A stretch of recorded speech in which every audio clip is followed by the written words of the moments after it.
The breeze that skimmed the cemetery grounds barely stirred the rows of flags lining the aisle. They stood stiff and formal, frozen against the grey morning sky. The sound of shoes on pavement, of crisp uniforms brushing past one another, filled the silence more than any words.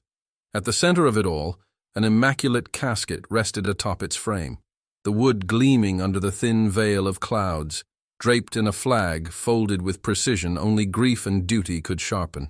A row of dignitaries, their medals polished and gleaming, lined the front rows. They sat with practiced solemnity, their eyes shielded by the low brims of their caps. Somewhere in the crowd, cameras clicked softly. A local news crew whispered final checks into their earpieces. High-ranking officers exchanged nods of recognition, careful to keep their faces neutral. It was a funeral for a man of note, a general laid to rest with the full regalia his decades of service had earned. But at the back, beyond the reach of the honor guard, beyond the neatly marked seats, the old man stood. His suit, once dark and sharp, had faded to the color of ash. His medals hung crooked, catching what little light the day offered, their edges dulled and edges worn. His cane leaned against his shin, forgotten for the moment, as he stood silent and still. No one noticed him. An usher moved past, adjusting the rows, ticking names off a list. The old man was not on it. He was not expected. He was not accounted for. He adjusted his sleeve absently, brushing a bit of dust from the frayed fabric. Beneath his jacket, his hand brushed over the ribbed outline of old scars, invisible badges that no ceremony would ever call by name. The chairs continued to fill. Murmured conversations blended into the low hum of waiting, and still he stood, a single worn figure at the edge of grandeur. He shifted his weight and glanced toward the casket, not with the blank gaze of a stranger, but with the quiet recognition of a man who had once bled in the same dirt as the one now honored. But no one asked his name. No one offered a seat. And so he stood, a forgotten sentinel at the threshold of memory, while the world carried on without him. Some men are remembered with trumpets and flags. Others must remember themselves. The low murmur of the gathering swelled and faded like the tide, but the old man barely heard it. His eyes remained fixed on the flag-draped casket, unblinking, as if afraid that even a moment's distraction would sever the fragile thread between memory and presence. His name was Samuel Sam Carter, though no one here knew it. No one called it out. No one asked. He had not come for the ceremony. He had not come for the pomp or the speeches that would follow. He had come for a promise. Years ago, a different world, a different man, he had stood in the choking heat of a nameless jungle, the final stage of a reconnaissance mission gone wrong. Dust and smoke choked the air, muffling the sharp reports of gunfire and the frantic shouts of men trying not to die. They had been sent in quietly, unseen, gathering what intelligence they could. But when the report was intercepted, the enemy was already waiting, dug deep into the terrain, the jungle a trap around them. It should have been a massacre. It would have been, if not for Major Jonathan Reeves. Reeves had read the chaos like a map no one else could see. Orders snapped from his lips, quick and clear, cutting through the panic. Positions shifted, cover was taken, losses mitigated. He was everywhere, yelling, dragging men from open ground, setting a perimeter with nothing but willpower and instinct. But leaders stand tallest, and tall men draw fire. Sam saw it happen, saw Reeves stagger under the hail of bullets, blood blooming against his fatigues as he fell. He went down hard, tangled in roots and mud, exposed and vulnerable. The squad was too pinned to reach him. Sam didn't think. He moved. Crawling low under fire, mud streaked across his face. He reached Reeves just as a shadow loomed. An enemy soldier, blade in hand, quick and ruthless, poised for the final blow. Sam struck first. A flash of movement. A shot fired so close the air trembled with it. The enemy crumpled, lifeless, the blade slipping from his grasp. Sam hauled Reeves up, dragging his limp form through the tangled undergrowth, bullets stitching the ground where they had been seconds before. They made it to an improvised shelter, a hollowed trench, little more than dirt and fear, where Sam pressed his hands against Reeves's wound, willing the life back into him. Later, after the extraction, after the silence had settled in, Reeves had found him, hand resting on Sam's shoulder. "You didn't have to," Reeves said, voice hoarse. "Yes, I did," Sam had answered simply. "If I make it out," Reeves had added, "I'll owe you a debt I can never repay." Sam had smiled, a tired, broken thing. "You don't owe me anything, sir. We all carry someone." He had meant it. And now, years later, as the world gathered to honor Reeves with ceremony and polished shoes, Sam Carter stood at the fringe, carrying him still. The funeral director's voice floated over the crowd, calling for the service to begin. Sam shifted his stance, his knees protesting the movement, but he did not sit. He had not come to be comfortable. He had come to remember. And though the chairs were full and the program would never speak his name, he would bear witness. Not because anyone expected it, but because promises made in the mud don't expire under clearer skies. The ceremony moved forward, each step unfolding with practiced solemnity. A chaplain began to speak, his voice rising and falling in the cadence of ritual remembrance. He spoke of honor, sacrifice, duty, words that felt heavy and hollow to Sam Carter, standing unnoticed at the back, a living echo of everything the chaplain said, but no one truly saw. Rows of chairs creaked as attendees shifted in their seats. Every figure was polished to perfection, pressed uniforms, gleaming shoes, medals lined in impeccable order. Their faces were drawn in respectful masks, their posture rigid, their eyes facing forward. Sam adjusted his stance, his cane tapping once lightly against the grass as he found a less painful way to stand. The old pain flared, low and constant in his back, but he ignored it. At the far end of the field, an usher moved along the last row of seats. He glanced up, eyes scanning the standing figures, pausing briefly on Sam. A polite frown tightened his lips. He approached quietly, an apologetic hand extended. "Sir, if you don't have a reserved seat, I'm going to have to ask you to move back a bit. We're keeping this section clear for the family and senior officers." Sam nodded, slow and measured, and took a small step back. A retreat not from disrespect, but from habit.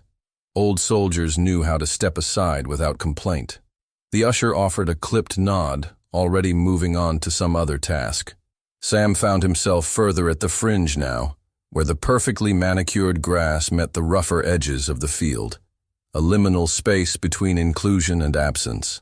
He settled there, quiet, unseen. A few younger officers near the last row glanced his way. One whispered something to another behind a hand, a remark Sam couldn't hear but didn't need to. He recognized the look. Pity, dismissal, the assumption that time had reduced him to irrelevance.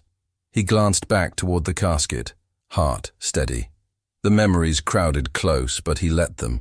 He welcomed them. At least memory had the courtesy to remember. The chaplain's words rolled on, painting a portrait of Major General Jonathan Reeves that Sam knew was accurate, if incomplete. They spoke of medals, of ranks attained, of assignments led with valor and dignity. But no one spoke of the man bleeding in the mud, stubbornly refusing to die because others needed him alive. No one spoke of how, after the evacuation, Reeves had insisted Sam be the first onto the helicopter, despite his own wounds. No one spoke of the debts that never made it into speeches or headlines. Sam adjusted his medals once more, not from vanity, but from memory, his fingers brushing the ribbons, the tarnished bronze, the fraying threads. He stood quietly, a forgotten sentinel, while the world honored a memory that he still carried in his bones. The names engraved on monuments are only part of the story. The rest lives in the ones who remember without being asked. The bugler raised his horn. A single mournful note unfurled into the grey sky, a sound so pure and solemn it made the earth itself seem to pause. Heads bowed. Hands found their way to hearts and brows. A synchronized tide of honor rendered in flesh and bone. Sam Carter stood still. He did not salute. Not because he lacked respect, but because his shoulder, shattered long ago and poorly mended, refused the motion. He simply bowed his head, the cane rooted in the grass beside him, his silence its own tribute. The rifle team moved forward in perfect formation, heels striking the ground with a precision that sent small tremors through the gathered crowd. The muzzles of their rifles gleamed under the pale sun.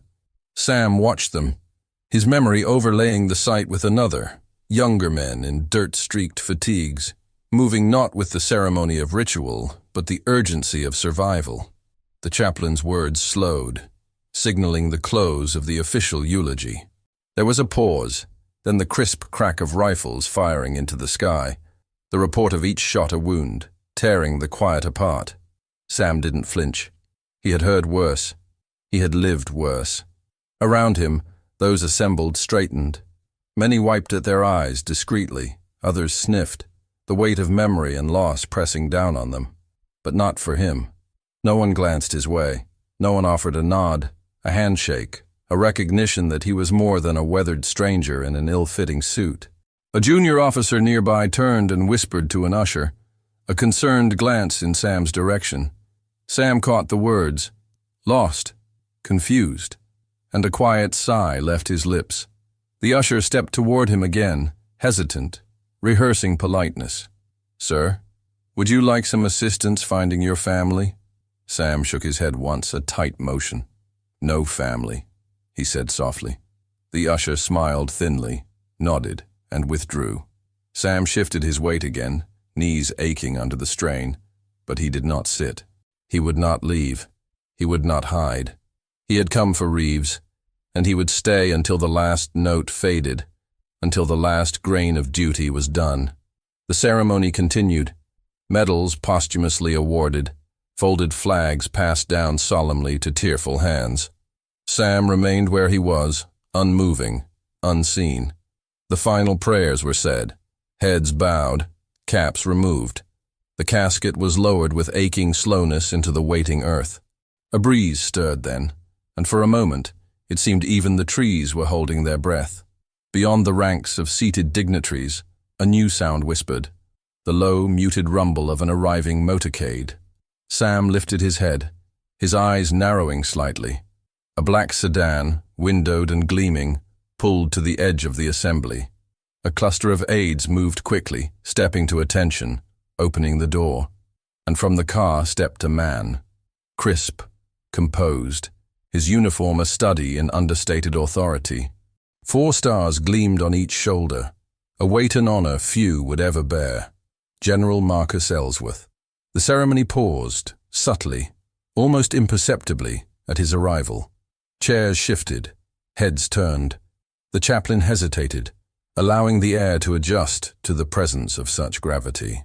Sam Carter stood still, the only figure in the back who did not move, who did not alter his stance to accommodate the new arrival. He merely watched, quiet, steady.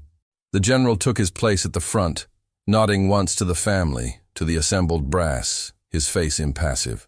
But before the ceremony resumed, something strange happened. General Ellsworth's eyes lifted, sweeping the crowd with a precision born of years spent reading battlefield chaos, of finding the important thing in a sea of distraction. His gaze paused, held, on Sam. A flicker of something passed across the general's face. Recognition, memory, respect, before his features settled back into stone. Sam said nothing. He simply returned the look, unflinching. The world shifted slightly on its axis, though only a few noticed. Some men are honored by ceremony. Others are honored by those who understand the cost. For a moment, everything stood still. The funeral service hung in suspension, a final name on the chaplain's lips left unsaid, a final prayer waiting to be given.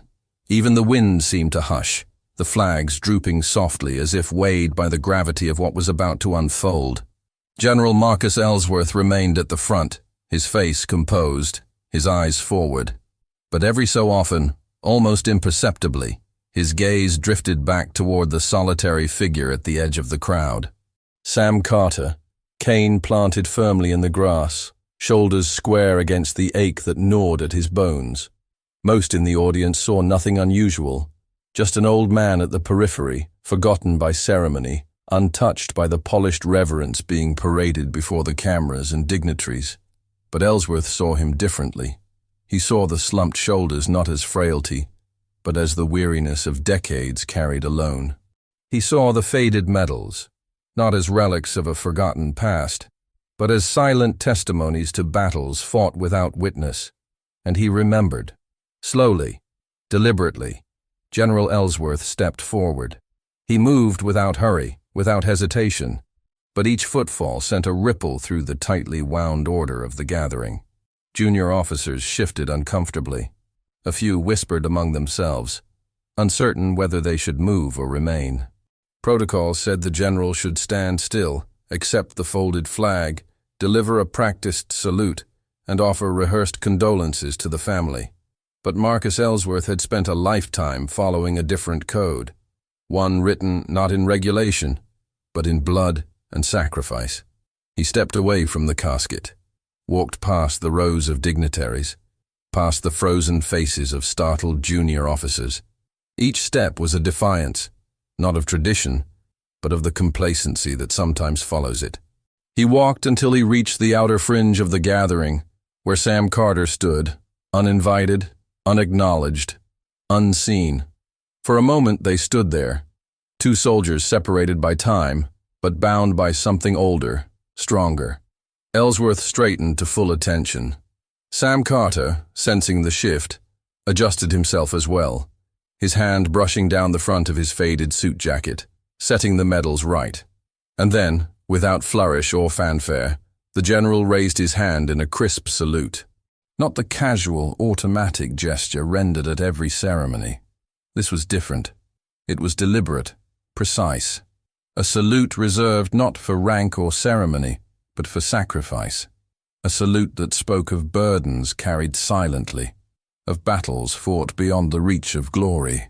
Sam Carter's hand lifted slowly, trembling slightly, returning the salute with a steadiness that defied the years. Around them, the world watched, first in confusion, then in realization.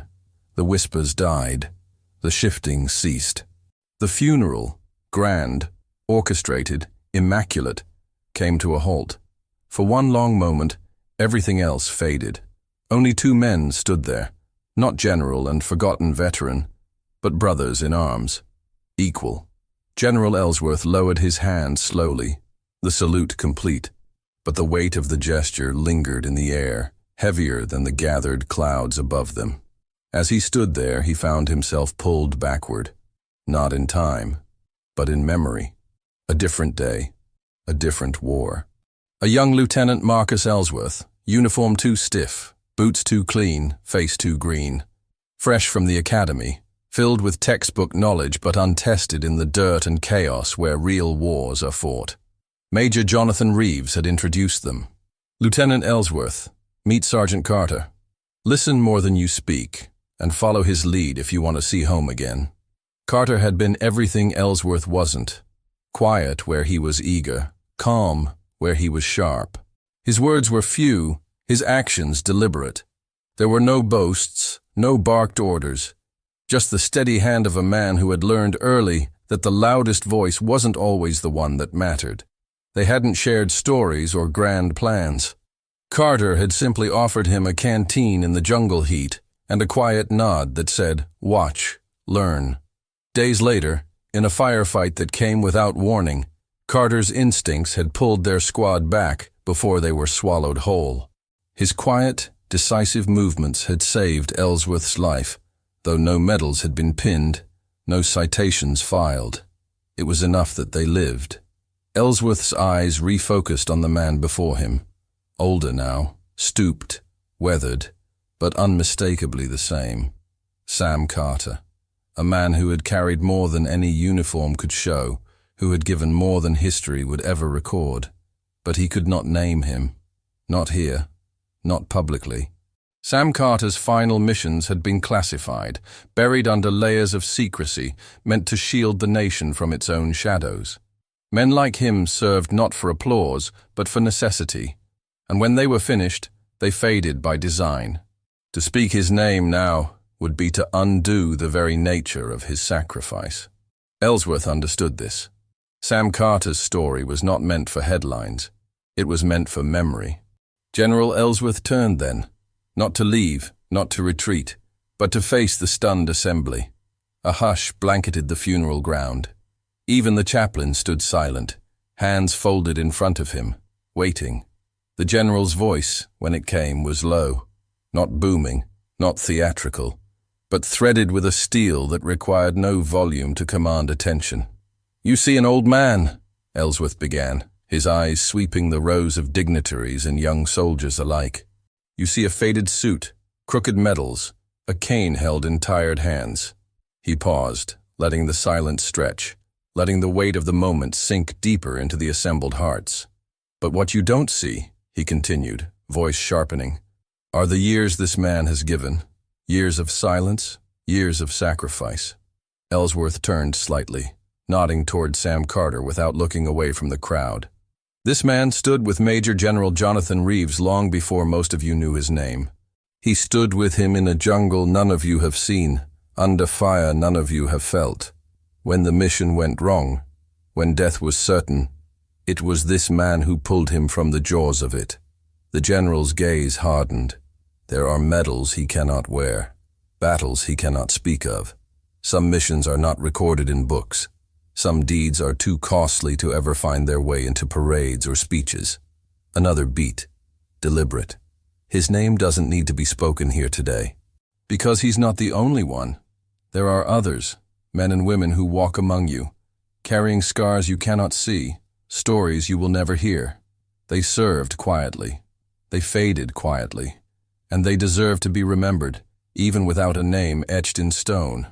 Ellsworth's voice softened, not with pity, but with profound respect. "We don't salute the uniform because it looks sharp," he said. "We salute the uniform because of the blood, the sacrifice, and the duty it represents. Remember whom you are protecting.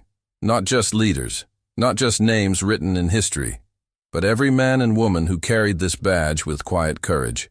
Every soul who gave and never asked for recognition in return." Another pause, heavy and sacred. "Today, we correct a mistake." The crowd shifted. Shame bowed a few heads.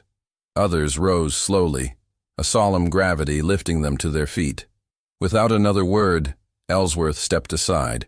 General Ellsworth, having said all that needed saying, stepped to the side, not in deference to protocol, but in reverence to something far older than any rank or ceremony. Sam Carter stood still for a moment longer. It wasn't stubbornness that kept him rooted. It was the gravity of the moment, the unfamiliar weight of eyes finally, truly seeing him. For decades he had carried his memories in silence, his burdens invisible to the crowds he passed daily. He had grown used to moving quietly through a world that had forgotten. But now the world was watching. He adjusted his faded jacket, straightening it with hands that trembled less from age than from the staggering truth of being seen. His fingers brushed the tarnished medals once more, a silent benediction to the battles they represented. Then, planting his cane firmly in the ground, he took the first step forward. The walk was slow, deliberate. Each step, a quiet defiance against the years that had tried to bend him, against the memories that had tried to bury him. The cane tapped softly against the earth, the sound barely audible but somehow louder than the murmurs that had once surrounded him. As he moved, the crowd parted instinctively, reverently. Soldiers straightened, civilians stepped back, and officers, even the highest in rank, stood at attention. Sam didn't look left or right. He kept his gaze forward, focused not on the casket, but beyond it, toward something unseen, a memory etched deeper than grief, deeper than loss. He passed row after row, his passage carving a solemn aisle through the sea of faces. No one spoke.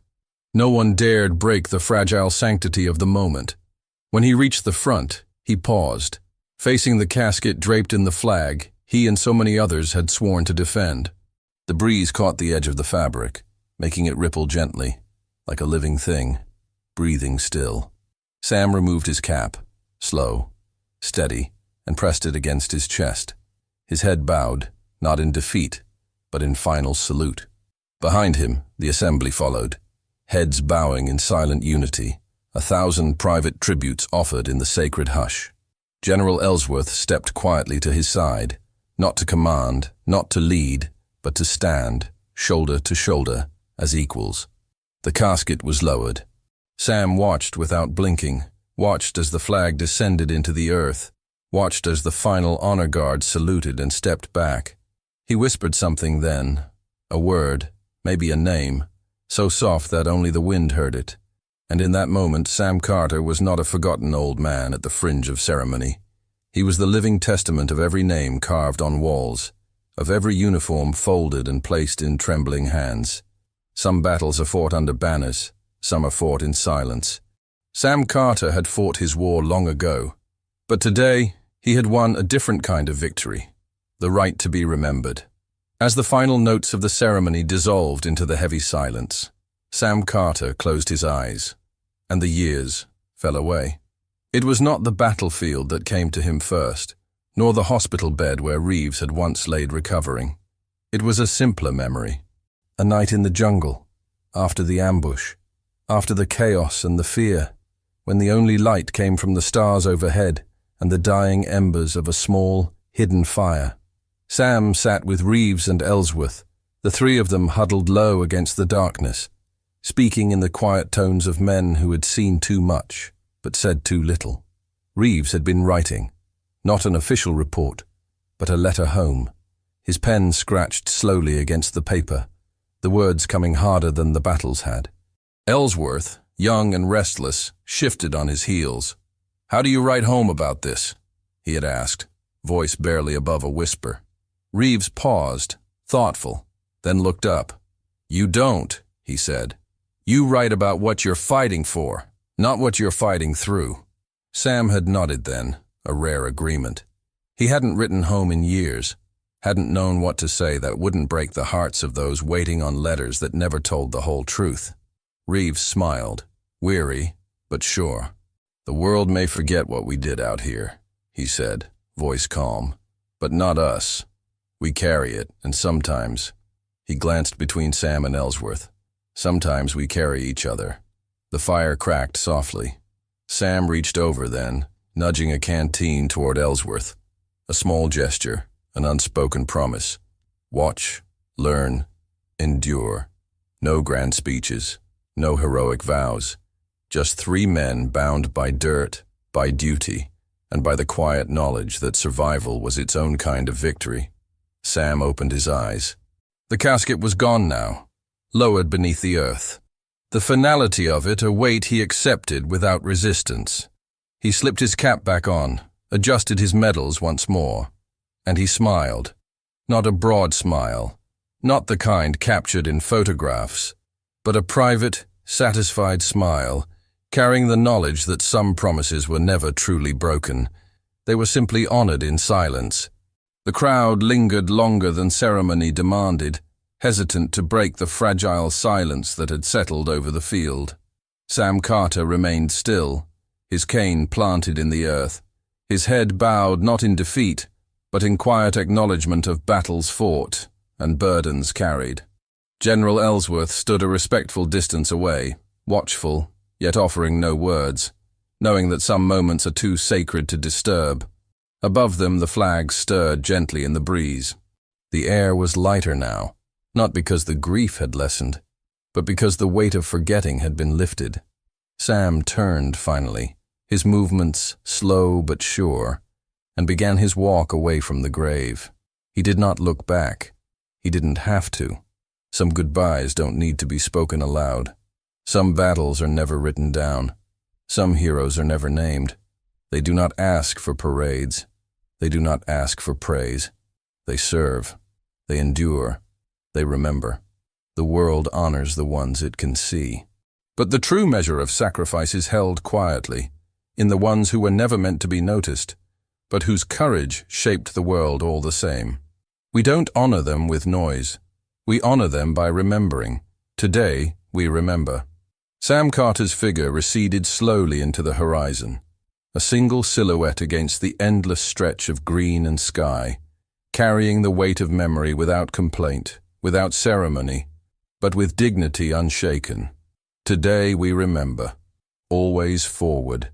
If stories like this resonate with your heart, like and subscribe for more untold moments of honor and kindness. Let us know where you are watching from. Comment below to honor someone in your life. The best way to honor their memory is to keep listening. Click on the suggested video now, and we'll walk together through another untold chapter of courage and sacrifice.